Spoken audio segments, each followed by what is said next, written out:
Welcome to episode 2 of Sustaining Australia TV, coming to you from the Institute for Sustainable Futures at the University of Technology, Sydney, on Gadigal land. Brought to you by the Australian Food and Grocery Council in partnership with ASN Media.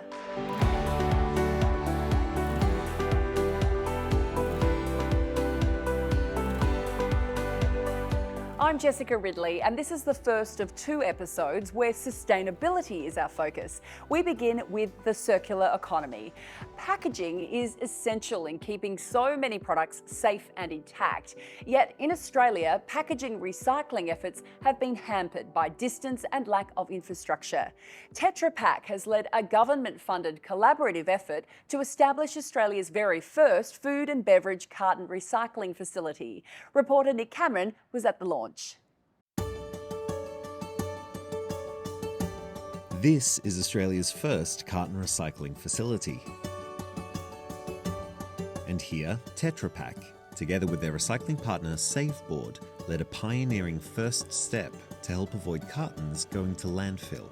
Tetra Pak's probably the name most synonymous with these type of beverage cartons, but there are actually 4 players in Australia who make this sort of packaging. So we're cooperating with those companies so they also can be sending their products here. So this is not about Tetra Pak or any of our competitors, it's about doing the right thing with these products rather than them going to landfill. The recycled cartons are converted into a high-quality construction product known as SAVEboard. The process uses heat and compression to bond the materials, eliminating the need for glues or other chemical additives. So our SAVEboard products are ultimately replacements for traditional products like your OSB, plasterboard, plywood. However, ours is 100% recycled material made out of beverage cartons. And if you think about plywood's got a wide range of applications, and so does SAVEboard. The federal and New South Wales governments invested $1.74 million into this $5 million project. And its launch attracted government, industry and customer representatives keen to see just what this new facility can do. 1, 2, 3. I think it's fantastic because there's actually a real end-of-life solution. We've got a facility here that can take all the beverage cartons that we currently recover, and we've got the capacity to grow it, to scale it up as we recover more from the industry. It goes up the hopper, into the hopper where the magic happens. The Warragamba SAVEboard plant can process 4,000 tonnes a year, and similar facilities are in the pipeline for Victoria. Hopefully we can have a recycling solution that covers most of the population of Australia within a couple of years at the most. And already in Victoria, the Robotics at Materials Recovery Facility, APR, is standing by for paperboard cartons. The major benefit is it's actually being used here on shore. Instead of sending it offshore and not sure what is going to happen to the material, whereas now we're taking responsibility for generating a resource that can go back into upcycled building materials. There is an existing demand for SAVEboard as an innovative product. However, increasing this demand is the next step for Tetra Pak and its partners, who aim to complete the circle for reuse of food packaging products in Australia. SAVEboard's a fabulous solution for a packaging that has had significant challenges in an Australian context to get recycled. It's replacing often virgin product, and it delivers a building wall panel solution that has a significantly lower carbon footprint than any other alternative. It can also be recycled back into itself through SAVEboard, so it's truly circular. It's a winning product. We're hoping, and we're pretty confident, and so to a SAVEboard, that the market will adopt it really, really well. Perhaps the biggest challenge now is accelerating the collection of recyclable materials by making recycling easier for the consumer. Consumer awareness and behaviour change is absolutely paramount to a circular economy for packaging. Consumers want to be able to do the right thing with their packaging. They want to know if they put something in to be recycled, that it actually is going to be recycled. So we want to see local government put cartons all over Australia into curbside collection schemes. The challenges we face with packaging are much bigger than any one of us. So it's through collective action that we're wanting to move forward and move towards the national packaging targets. Warragamba, making its mark in history. And for Tetra Pak, helping advance its carbon reduction journey. closing the loop on a packaging product that is already low weight for transporting and 75% plant-based. It's so exciting that we are opening this first state-of-the-art recycling facility in Australia for beverage cartons. It's a great collaboration in the industry. We needed to commit to do something before the government told us what we had to do. So in all of these circular type projects, someone has to take the lead. I think we've done that today in collaboration with SAVeboard. You know, we're repurposing these cartons into something of value.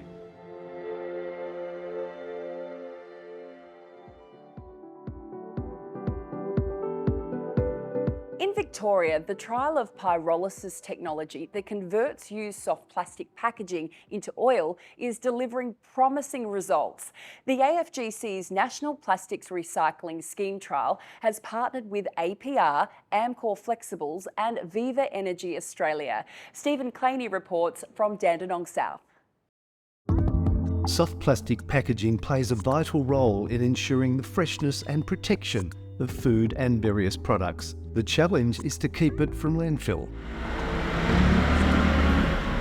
Residents are providing plastic to a facility in the Melbourne suburb of Dandenong, where a proof of concept trial is turning soft plastic back into oil. They place their soft plastic into orange bags supplied through the AFGC's National Plastics Recycling Scheme, or NPRS trial. The residents then take their bags and put them in the yellow-topped bins for curbside collection. They're taken to the APR sorting facility where they're baled, and the bales, like this one behind me, are brought here for the soft plastics trial. The bales contain end-of-life soft plastics, chip packets, bread bags, wrapping for confectionery or foods. And through this technology, with support from Viva Energy and Amcor Flexibles, are given a new life. So Logan, what do we do here? What are we looking at? So this is our visual representation of our circular solution. So here we have our aggregated feedstock coming from our sorting facility. For processing, we then have to pre-treat the feedstock, and that is shredding and drying and removing any moisture. From there, we use our advanced recycling facility to then convert it into oil. From there, the oil then gets sent to Viva, and Viva will then polymerise that oil into pellets, which you can see here. From there, it'll go to Amcor. Amcor will then package it and get it ready for downstream market. The message from those involved is that recycling works. Recycling is not going to landfill. Recycling is coming to facilities and being processed, and soft plastics that have an obsolete nature, we can turn them back into food grade packaging, and we want the help from the residents to make it work. The AFGC also wants local government to become involved. Yeah, local governments, they're the gatekeeper to the feedstock to the advanced recycling plants. So there may be a few stages away on the supply chain, but we need them to collect the material from the households so the advanced recyclers can convert it back into packaging. The AFGC plays a coordination role on the NPRS, which has been designed to help companies that put packaging onto the market meet the national packaging targets. It has two key aims. One is an increased recycling rate of soft plastics, which is currently low, and the other is to enable access for the members to be able to order food or pharmaceutical grade recycled content for soft plastics. Trial partners are confident in its potential and in the ability of the NPRS to close the loop on the soft plastic supply chain in Australia. I think the soft plastic supply chain has two gaps. One is obviously oil production, and APR Plastics are bridging that gap. But very importantly, the collection of these soft plastics needs to be organised, and there needs to be a systematic approach to it. And the NPRS is doing that through its activities and advocacy and design of that system. The trials have been excellent. They're really demonstrating that we can have a feedstock that can actually go into making circular resins for soft plastics right here locally in Australia. My hopes for the future is that we're really going to have a vibrant circular economy for soft plastics coming out of the NPRS. APR Plastics says with support, recycling could supply food-grade soft plastic packaging nationally. What will stand in our way is capital. Capital is very much required to upscale this bit of equipment, and we believe that once we get this started, the momentum will push this along to be able to go and expand it into other states. The project is so positive, it's so satisfying. Not only are we creating a circular economy which is local to Australia, good for manufacturing, good for jobs, it's brilliant for the environment.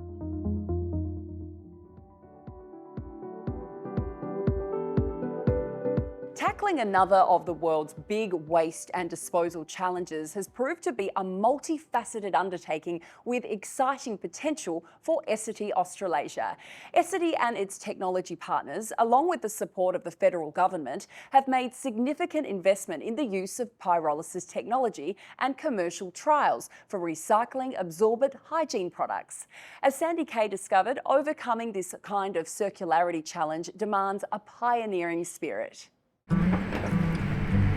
Quality health and hygiene products are an essential part of daily life for many people.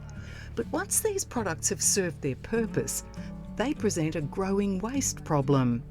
And here in Sale, Victoria, you'll find pioneers who believe a recycling solution for this type of waste is within reach.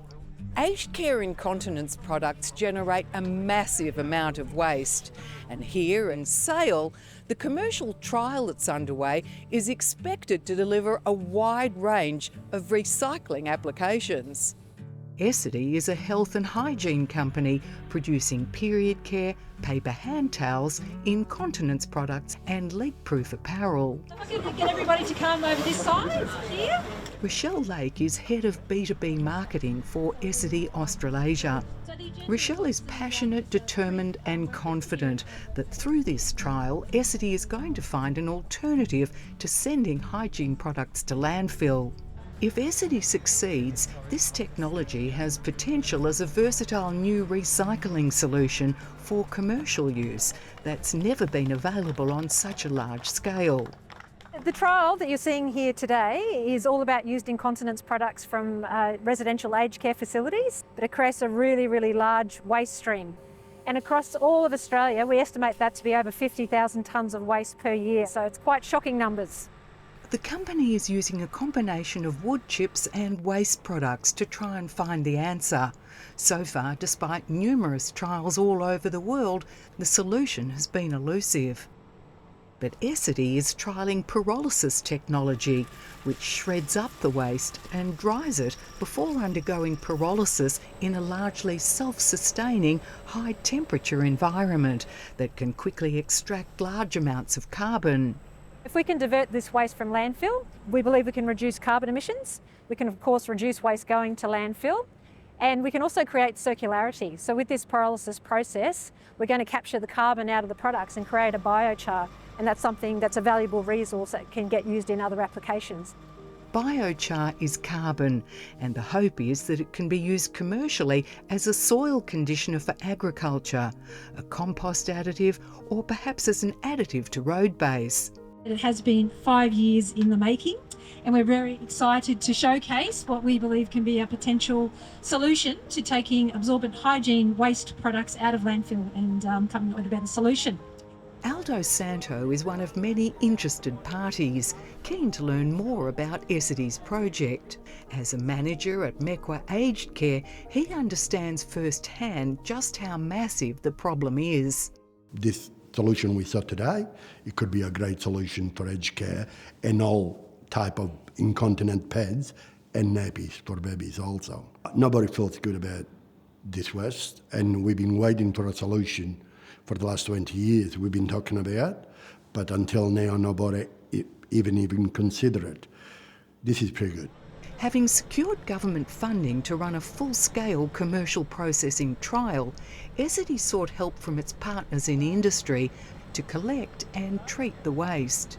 What we need to find out in this trial is what is an optimal blend or mix of products that's going to create a really good quality char at the end that can have commercial application.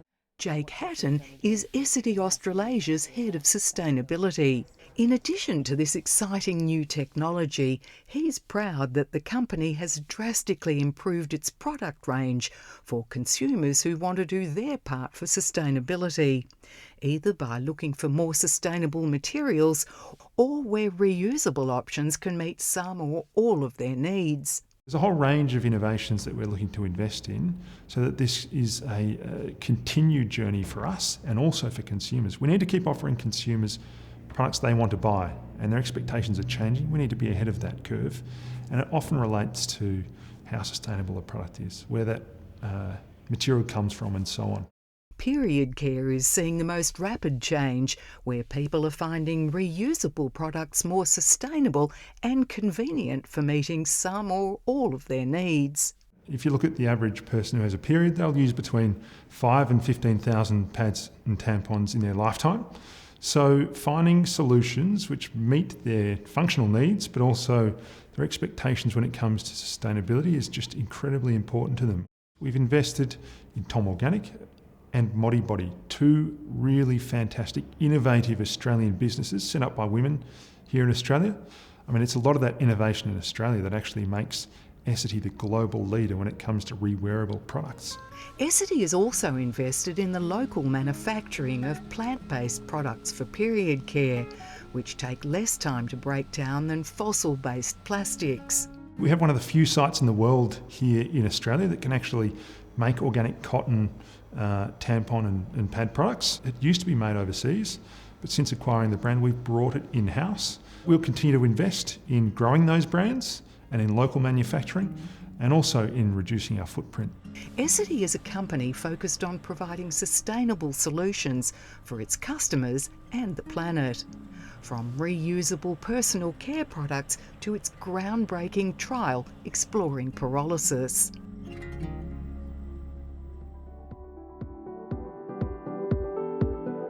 Perhaps one of the food and beverage industry's greatest sustainability challenges is to reduce the contribution of packaging to landfill waste and carbon emissions. Here's AFGC CEO Tanya Barden. Food and grocery manufacturers are really paying attention to their environmental footprint and how they can improve that. When it comes to packaging, it is essential that we have packaging that can protect the integrity, the safety, the quality of food and grocery products, but that can leave an environmental footprint. So the industry is working very hard to design packaging that reduces the environmental impact and looking at ways that we can better capture that packaging, avoid it going into landfill, and instead create a circular loop that can bring that packaging back into new packaging.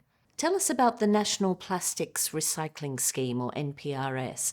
What opportunities does it offer? We're very conscious in creating a product stewardship scheme for soft plastics that we're not just collecting and processing the material, but that we're taking that back into packaging. So one of the really important design features of the scheme will be commitments from brand owners to use recycled content that is developed through that scheme. This sets us apart from previous schemes that have been in place around soft plastics and will ensure that we're able to capture, process and reuse this material. So we're looking at multiple advanced recycling technologies that are able to deliver us food-grade safe packaging. The reason that is so important is that we can't afford for microbes or contaminants to get into the food and cause either safety or quality issues for consumers. So by using advanced recycling technologies, such as pyrolysis, we are able to break that packaging down into oil, for example, and refractionate that and build it back up into a whole new plastic. And that removes any contamination and can ensure that we've got safe plastics that are environmentally friendly that can provide that protection that's needed for food and cosmetic and other products. You've mentioned arch competitors working together to overcome the recycling challenge. That must be very gratifying and a great indication for the future. We've been collaborating not only with major brands for food and grocery products, but right across the whole supply chain. We've been working with companies that manufacture plastics, recyclers, local councils, all to be able to design a product stewardship scheme that will see us be able to recycle soft plastic in a new way that is going to significantly increase the volume of material that can be collected and processed and create a circular economy for this material. There's been so much discussion regarding the use of plastic packaging. Perhaps we sometimes forget how essential it is to the Australian food and grocery manufacturing industry. Sometimes there's a simplistic view that we should just eliminate all plastic, and it's important to recognise the very important barrier properties that plastic does have. We know that food waste actually has a bigger environmental impact than the packaging does, so we need to be able to solve both challenges. It doesn't mean eliminating packaging, it means right-sizing it and having the right format of packaging and designing for whole of life cycle for the product as well as for the package. We don't want to create perverse outcomes by just moving out of plastic and moving into glass, for example, which may potentially cause more emissions by having to truck around heavier weight material. So we've got to find the right solution for the right product and consider the whole life cycle of the product and the packaging. That level of collaboration across the whole supply chain is really critical. We all have a part to play. It's not just about redesign the packaging, and it's not just about improving recycling. It's actually across the whole supply chain that we need to work together to solve these problems. It's a sad fact that a quarter of all food produced in Australia goes to waste. That's nearly $37 billion worth of lost value every year. And it's why 57 industry leaders and 10 research partners have joined forces to establish the Fight Food Waste Cooperative Research Centre, driving insights and innovation to keep precious food out of landfill. This certainly doesn't look like a battlefield. The University of Adelaide's Leafy Weight campus is home to the largest concentration of agriculture and wine research in the Southern Hemisphere.